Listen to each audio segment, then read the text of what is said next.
sir. Vice President Binay, panghuling debate na ito, national audience.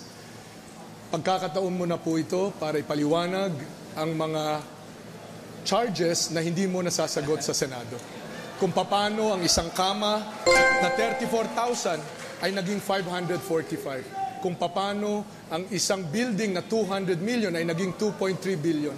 Ito na po ang pagkakataon ninyo. Alam mo, Mr. Rojas, ikaw shoot na shoot sa sinasabi sa Tagalog eh. Kung ayaw makinig, nagbibingi-bingihan. Kung ayaw tignan, nagbubulag-bulagan. Ha? Ilang beses ko na sinagot yung mga pinagsasabi mo, wala nang bago dyan. Wala nang bago. Alam mo, hindi ko sasayangin ang oras ko. Meron pa akong 41 seconds.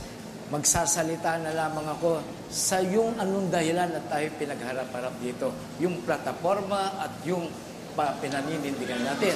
Ako, hindi natin napag-usapan, I will modernize agriculture. Alisin ko ang irrigation fee, magkakaroon po tayo ng revisit ng insurance, magkakaroon po tayo ng new yielding crops, at tayo ho, gagawa po ng pamamaraan upang matuto na paano matutulungan pa ang ating mga magsasaka at ang ating mga ngisda doon ho para lumaki ho ang kanilang hanap buhay.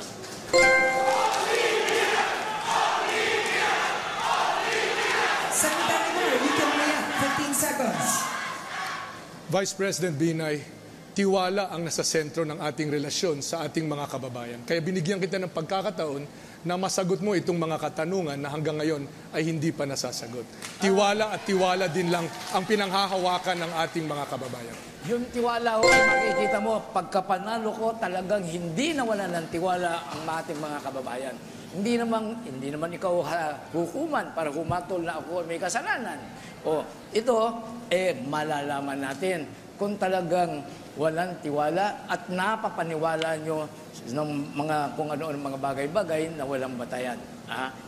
Mananalo ko sa darating na halalan. Pakikita sa inyo na hindi nawala ang tiwala.